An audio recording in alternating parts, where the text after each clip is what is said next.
हो गया, सवाल किया जाए।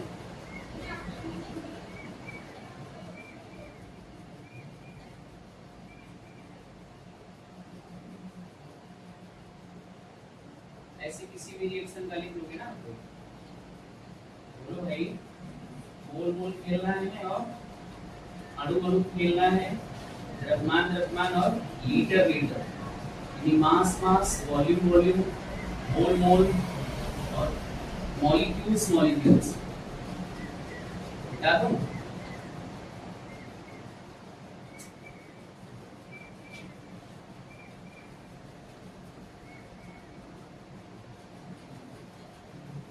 मामला क्लियर है साहब? तो चलो, समझ में आ गया तो एक लाइन छूट जाए तो लिख भी तो सकते हो, कितना लिख सकते हो, बोलो, लिख तो सकते हो ना। अब एक सवाल करते हैं हम लोग। क्या सवाल करते हैं? लिखना, सवाल लिखना है। 16 ग्राम मेथेन के दहन से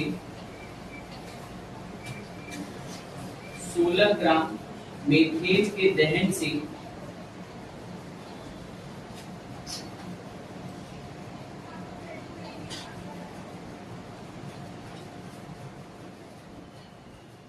ग्राम मेथेन के दहन से प्राप्त जल की मात्रा का परिकलन ग्राम में कीजिए। 16 ग्राम मेथेन के दहन से प्राप्त जल की मात्रा का परिकलन, प्राप्त जल की मात्रा का परिकलन ग्राम में कीजिए।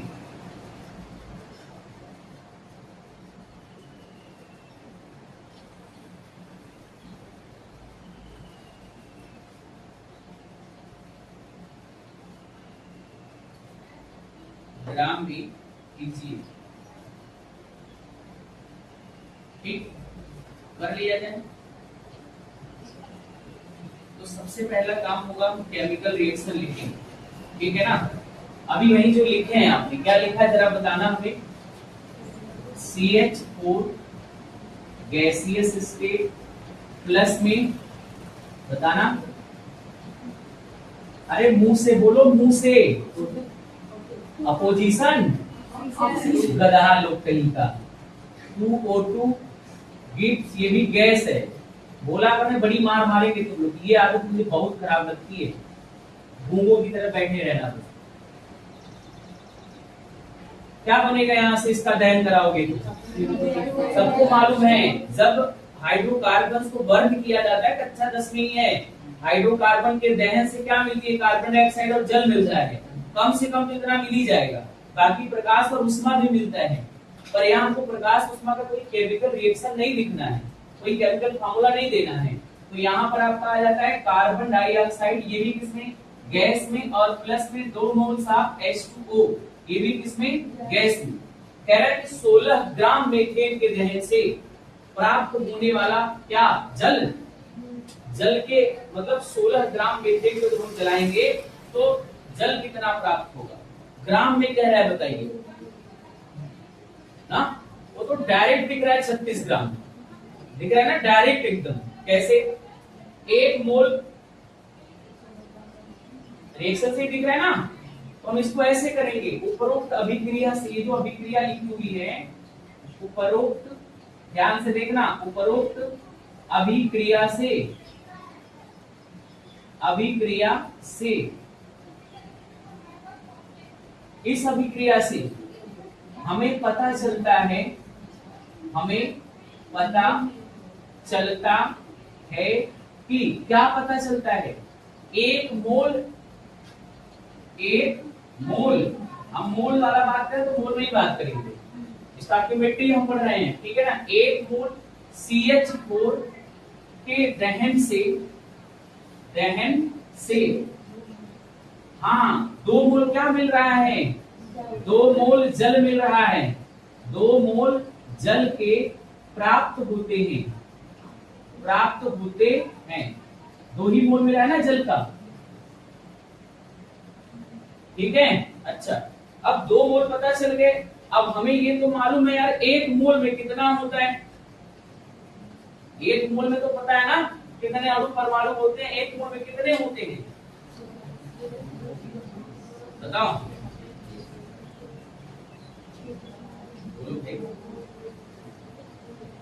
अब देखो यहाँ 2 मोल प्राप्त हो गया और 2 मोल H2O बराबर 2 गुणे H का कितना होता है 2 H2 का और प्लस ऑक्सीजन का 16 बराबर कितना हो गया 36 ग्राम। भाई मेरे 1 मोल का जो द्रव्यमान होता है वो 18 होता है, तो 2 मोल का द्रव्यमान कितना हो गया 18 गुना के 36 हो गया। यानी हमें मालूम हो गया यहाँ 36 ग्राम। ठीक है क्या 36 ग्राम क्या गलत लिखते हैं क्या 2 मोल H2O बराबर 2 गुणे नंबर ऑफ मोल्स गुणे 1 मोल में कितना द्रव्यमान, तो 1 मोल में द्रव्यमान 16 तो 18 गुना के कितना हो गया 36 ग्राम हो गया। और अगर एक दूसरा तरीका भी हम लगाते तो 1 मोल H2O, ठीक है H2O 1 मोल जो होता है उसमें 18 ग्राम होते हैं, यही ना। 1 मोल H2O का जो मोलर मास होता है वो कितना होता है, छोड़ो। एक फार्मूला है number of moles is equal to given mass upon molar mass, यही होता है ना। ये दिया गया द्रव्यमान है, ये हमने निकाला क्या है, हमने मोलर मास निकाला है, ये मोलर मास निकालने का तरीका है। ठीक, अब नंबर ऑफ मोल्स कितने हैं 2, मोलर मास हमें वेट यानी द्रव्यमान क्या करना है कैलकुलेट करना है। इसका मोलर मास कितना है बेटा, मोलर मास है 18 है कि है नहीं है। अगर अब यहाँ इसको हटा दे सीधा ऐसे ऐसे कैलकुलेट कर दें कि सर 1 मोल बराबर होता है यानी 1 मोल H2O का जो मोलर मास होता है ना, मोलर मास कितना होता है, तो molar mass is equal to हो जाएगा 2 गुणे 1 ना जी प्लस 16 बराबर 18 ग्राम। ये बेटा मोलर मास है और हमारे पास नंबर ऑफ मोल्स पता चल गया कितना है और मोलर मास पता चल गया कितना है, तो हम वेट या उसका मास आसानी से निकाल सकते हैं क्योंकि फार्मूला है number of moles is equal to given mass upon molar मास।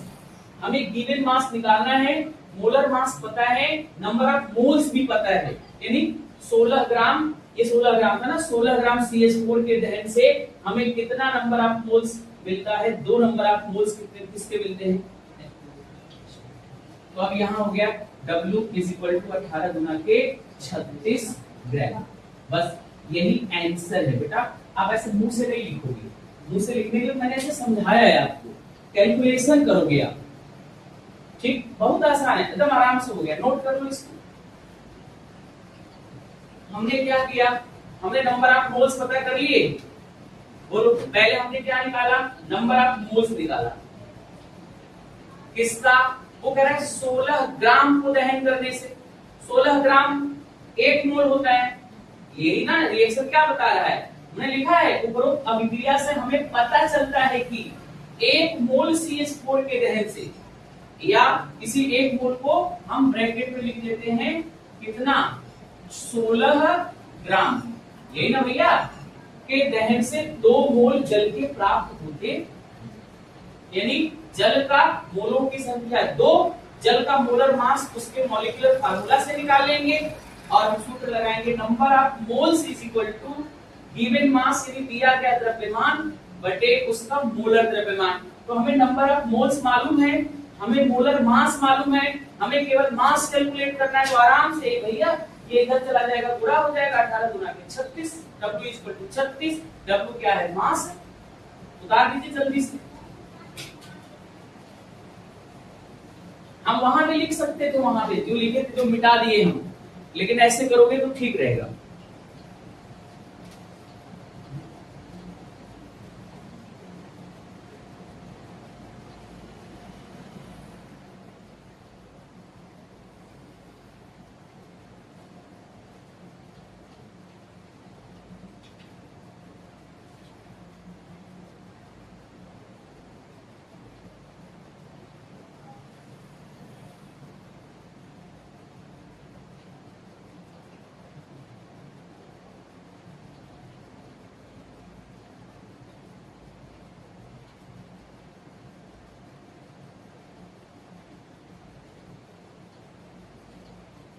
सवाल और चैप्टर कल खत्म हो जाएगा, कल 100% खत्म हो जाएगा। थोड़े 2-3 और हैं। एक है आपका मोल फ्रैक्शन, एक है मास परसेंटेज है, परसेंटेज मास है, मोलरता है, मोलैरिटी है और मोलैरिटी। बस इसके बाद चैप्टर खत्म होगा और आएगा नंबर डी पी पी का। ये मान के चलो परसों इसका आपके हाथ में जो है चिट्ठी आ जाएगी, तैयार कर लेना बेटा डी पी पी से। ठीक है ना? अरे गधो, इज देयर एनी डाउट? नहीं है ना? मुंह से बोला करो ये क्या मतलब है, ये क्या होता है भाई, ये तो छोटे बच्चे से करते। मुझसे बोलोगे तो ठीक रहेगा भाई, नहीं तो हमें तो लगेगा तुम लोग बैठे पड़े हो, कुछ समझ में ही नहीं आ रहा है। मुझसे बोला करो हाँ ना, ऐसे नहीं ऐसे तो क्या बताऊं। एक तो बारिश नहीं हो रही है, एक तो तुम लोग बोल नहीं रहे हो, कुछ तो बोलो, मुंह को खोलो, एक गूगल पे दे ट्राई करना फिर जाके, अगर मस्त खुश होगी तो।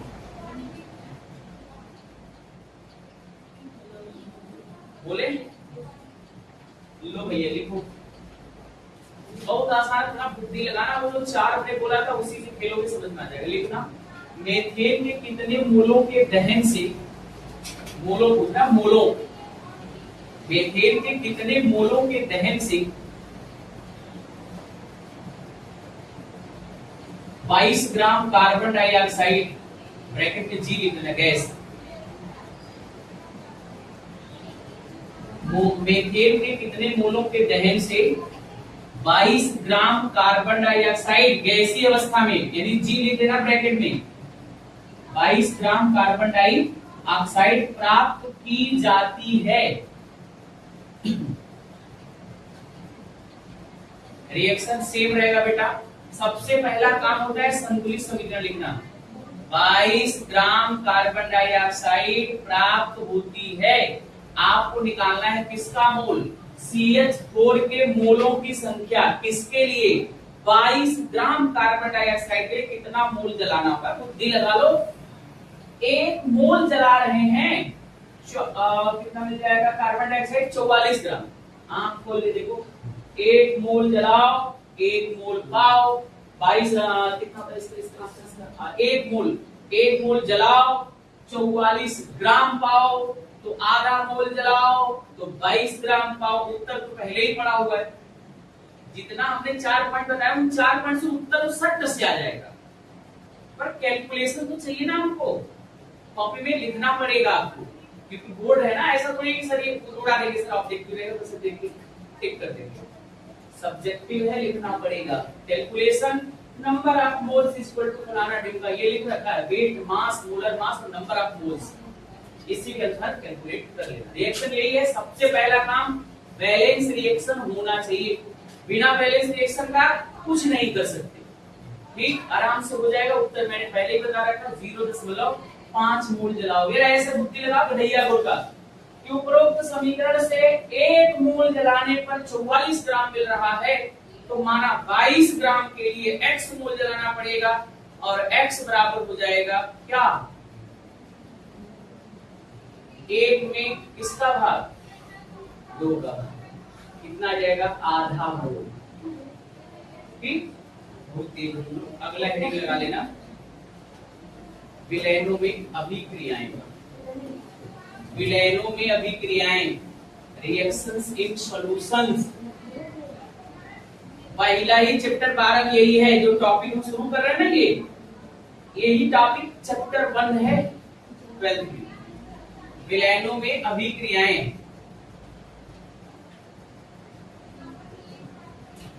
ठीक है, विलयनों में अभिक्रियाएं। टाइम बताना कितना हुआ, टाइम 7 14